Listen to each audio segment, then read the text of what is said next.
ആ വാസു ഉണ്ടല്ലോ, അവനാളൊരു ഊച്ച നായര. കൊല്ലാൻ പിടിച്ചാലും വളർത്താൻ പിടിച്ചാലും തൊഴിക്കുന്ന ചില കണ്ണുണ്ടല്ലോ, അതാണ് അവന്റെ പ്രകൃതം.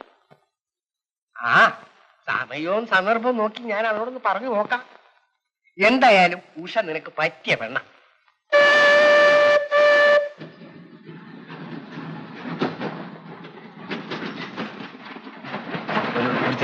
ഏയ് അത് വേണ്ട.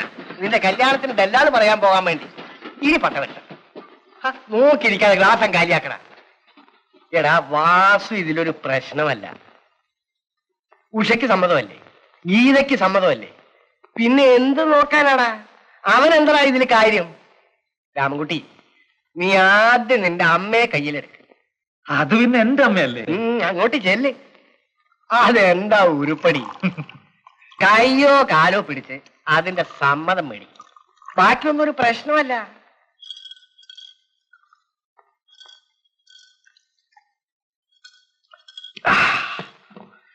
വാസുവിന്റെ വീട്ടിലെ കളിയും കുടിയെല്ലാം മുടങ്ങിയ പിന്നെ സന്ധ്യക്കൊന്നും ഒരു നിറവില്ലടാ മോനെ. ചേട്ടാ, കൺവെൻഷൻ ചോന്നുള്ളി. അത് നല്ലതാ. നല്ലൊരു കാര്യം പറയാൻ ചെല്ലുമ്പോഴേ തള്ള പത്ത മണക്കണം.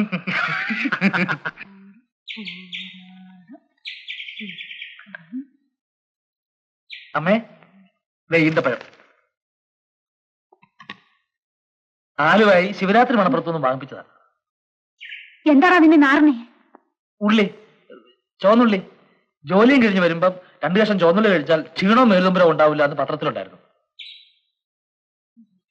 അമ്മേ, അമ്മോ, ഉഷ പിന്നെ ഇങ്ങോട്ടാണ് വരി ഉണ്ടായോ? അവളെന്തിനാടാ എപ്പോഴും ഇവിടെ വരണേ? ഇല്ല, വരേണ്ട കാര്യമില്ല, ഞാൻ വെറുതെ ചോദിക്കായിരുന്നേ. അമ്മേ, അല്ല, ഞാൻ ആലോചിക്കായിരുന്നേ, ഒന്നുമില്ല, കുറെ നാളായില്ലേ അമ്മ പറയുന്നു. എന്നാ പിന്നെ അമ്മയുടെ നിർബന്ധത്തിന് സമ്മതിക്കാം. എത്ര നാളെന്ന് വെച്ചാ പാവം അമ്മ ഇങ്ങനെ ഒറ്റ കഷ്ടപ്പെടുന്നു. ഞാൻ കല്യാണം കഴിച്ചാലെന്ന് ആലോചിക്ക. എന്റെ ഗുരുവായൂരപ്പാ, ഇന്ന് എന്ത് പറ്റിയോ എന്റെ ചെക്കൻ ഇങ്ങനെ ഒരു ബുദ്ധി തോന്നുന്നു? എനിക്ക് അങ്ങനെ ഒരു ആഗ്രഹം ഉണ്ടായിട്ടൊന്നുമല്ല, അമ്മയുടെ ഒരു ആഗ്രഹം അല്ലെന്ന് കരുതിയാ. നാളെ തന്നെ ആ ശങ്കരപ്പിള്ളയ്ക്കൊന്ന് എഴുതണം ഉത്തരടം വരാൻ. അതിന് ശങ്കരപ്പിള്ള എന്തിനാ? അല്ലാണ്ട് പിന്നെ ഈ വയ്യാത്ത ഞാനാ എല്ലാറ്റിനും ഓടി നടക്കാൻ.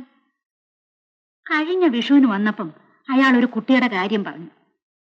നമ്മുടെ മുല്ലപ്പറമ്പിലെ ഗോവിന്ദമേനോന്റെ അന്തരവൾ ശ്രീദേവി നല്ല കുട്ടിയാത്രേ. അല്ലമ്മേ, അത്ര ദൂരെയൊന്നും പോകേണ്ട തന്നെ, ഇവിടെ അടുത്തെങ്ങാനും. എന്റെ മനസ്സിന് ഇഷ്ടപ്പെട്ട. നിന്റെ മനസ്സിന് ഇഷ്ടപ്പെടുകയും? എന്റെ മനസ്സിന് ഇഷ്ടപ്പെട്ടതെന്ന് വെച്ചാ അമ്മയുടെ മനസ്സിന് ഇഷ്ടപ്പെട്ടത് അല്ലാണ്ട്. രാമൻകുട്ടി, അത്രയ്ക്കൊന്നും വേണ്ട. നിന്റെ മനസ്സിന് ആരെയാ ഇഷ്ടപ്പെടുക എന്ന് തീരുമാനിക്കേണ്ടത് ഞാനാ. അതെ, എന്നാലും ഒരെന്നാലുമില്ല. നീ ഒരു പാവമാ, ഇളം മനസ്സാ നിന്റെ. ആരെങ്കിലും മുഖത്ത് നോക്കി ഒന്ന് ചിരിച്ചാ മതി, അവിടെ വീണോളും. അതൊന്നും വേണ്ട. അങ്ങനെയൊന്നുമില്ല, അമ്മ ഇഷ്ടപ്പെടുന്നു, അമ്മ തീരുമാനിക്കണു, അല്ലാണ്ട് പിന്നെ.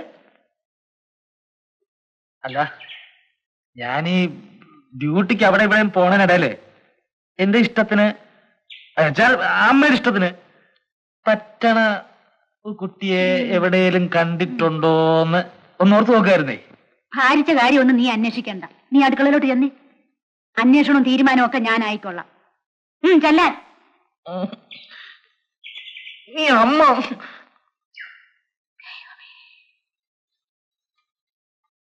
എന്നാലും എന്റെ അച്ഛോ, ഉള്ള നേരത്ത് സർവ്വഴിവാക്കി രക്ഷപ്പെട്ടല്ലോ. ഇതിനെ അനുഭവിക്കാനും സഹിക്കാനും എന്നെ ഒറ്റക്കാക്കി വെച്ച് ഇപ്പൊ സമാധാനമായല്ലോ. എന്താടാ അവിടെ?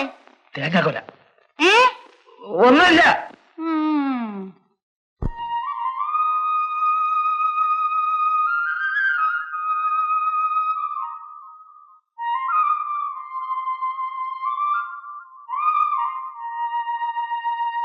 പക്ഷേ പേടിപ്പിച്ചു കളഞ്ഞല്ലോ. നല്ല ആളാ. കാലത്ത് അമ്പലത്തിലൊക്കെ പോകാൻ തുടങ്ങിയോ? ഒരു വാക്ക് എന്നോട് പറഞ്ഞിരുന്നെങ്കിൽ ഈ കുപ്പായത്തിൽ കയറുന്നതിന് മുമ്പ് ഞാൻ കൂടെ വരത്തില്ലായിരുന്നു. നല്ലൊരു ചാൻസ് വെറുതെ കളഞ്ഞില്ലേ. രാവിലെ കുളിച്ചോ? കുളിച്ചാലേ പ്രസാദം തൊടാൻ സമ്മതിക്കും. കുളിച്ചാലും ഇല്ലെങ്കിലും എന്റെ ഈ മനസ്സിൽ എവിടെ ആയിരിക്കും.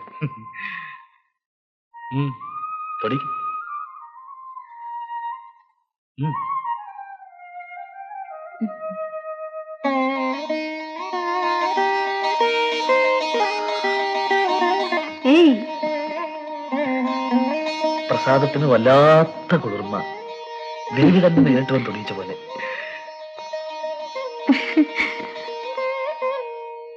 ആവൂ, ഈ കടയിലെ കലക്കന്മാരും തെളിഞ്ഞു കണ്ടല്ലോ, അത് തന്നെ സമാധാനം. ഈ മുണ്ടും നേരം എടുക്കുമ്പോ ഉഷയെ കാണാനൊരു ചേല. ഈ വേഷത്തിൽ അമ്മ കാണിച്ചിരുന്നു ഇലച്ചിന്തിരി പ്രസാദമായിട്ട്, എങ്കിലപ്പ വേണേനെ.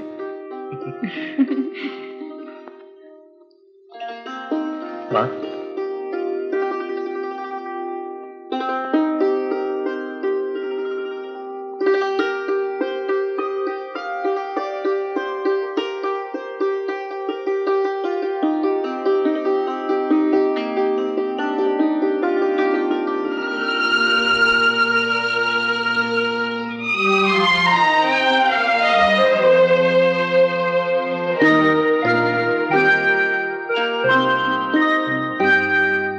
എന്തൊരു തണുപ്പാ ഉഷയുടെ കൈക്ക്. പഞ്ഞി പോലെ. എന്റെ കൈ നോക്ക്, അടുക്കള തേങ്ങ കരുവിയിട്ടും വണ്ടി ഓടിച്ചിട്ടും എന്തൊരു തഴമ്പാ.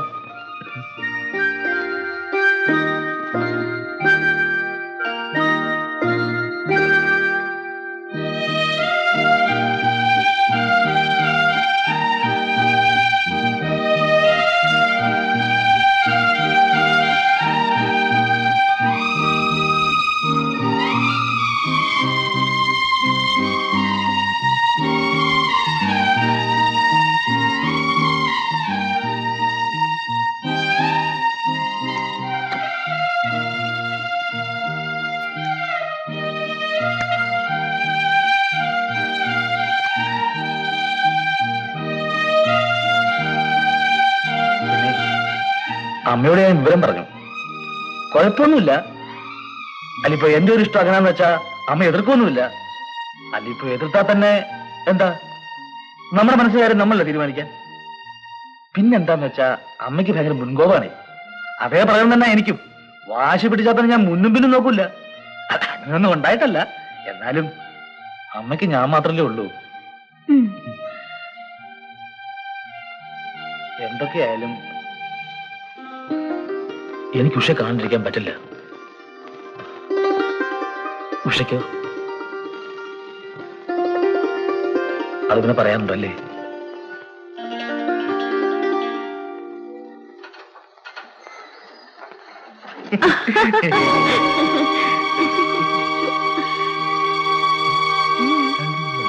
ഉണ്ടാവില്ല. അല്ല, എങ്ങനെയാ അവിടുത്തെ ഒരു അന്തരീക്ഷമൊക്കെ? ഗീതജി നമ്മുടെ ഭാഗത്താ, അതെനിക്കറിയാം. പക്ഷെ വാസുവേട്ടൻ അങ്ങനെ ശരിയല്ല ഉഷേ. അങ്ങനെ എനിക്കറിയാവുന്ന മാതിരി മറ്റൊരാൾക്കും അറിയില്ല. അങ്ങനെ എങ്ങനെയാ ഇപ്പോ ഉഷയോട്? മനസ്സമാധാനത്തോടെ ഉറങ്ങിയിട്ട് എത്ര നാളായെന്നറിയോ? രാത്രി ഒരു കരിയിൽ അനങ്ങുന്ന ശബ്ദം കേട്ട ഞാൻ ഞെട്ടി എഴുന്നേക്കും. ചിലപ്പോ തോന്നും ഇവിടം വിട്ട് എവിടേക്കെങ്കിലും ഓടിപ്പോയാലോ എന്ന് വരെ. എന്തായി പറയണേ? ഓടിപ്പോയി? എന്റെ കാര്യം ഓർത്തിട്ടല്ല, എന്നെ നോക്കാൻ എനിക്കറിയാം. ഇയാളുടെ ഈ പെരുമാറ്റം ചേച്ചി എങ്ങാനും അറിഞ്ഞാൽ, അതും ഇങ്ങനെ ഇരിക്കുമ്പോ ചേച്ചിക്ക് അത് താങ്ങാൻ കൂടി പറ്റില്ല. അതൊന്നും സാരമില്ല, ഒക്കെ ശരിയാവും. ഞാനല്ലേ പറയുന്നേ, കുട്ടികളെ പോലെ ആയാലോ. ശരിക്ക് ശരിക്ക്. ആ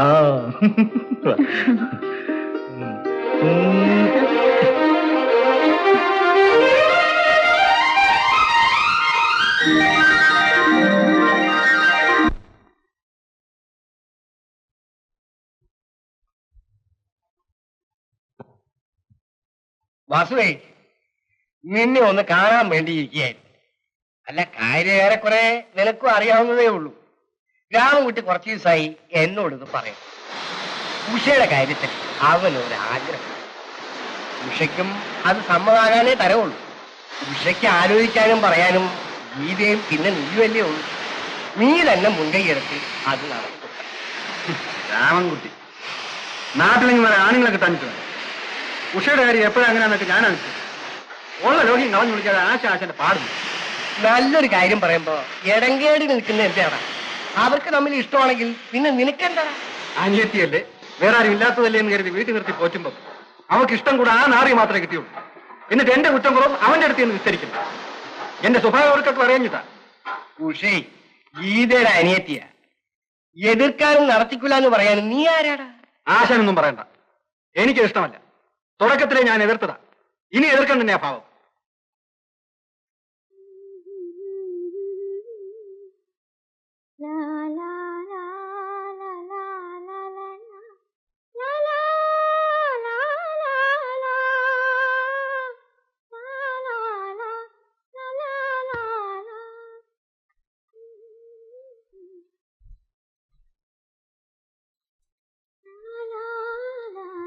ഗീത എവിടെടി?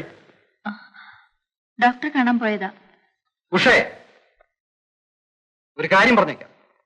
നീ കൂനൂര് കിടന്ന് അഴിഞ്ഞാടിയ കഥ എല്ലാവർക്കും അറിയാം. ഇവിടെ ഏതാ ഭാവം എന്ന് വെച്ചാല് എന്റെ മട്ട് മാറും.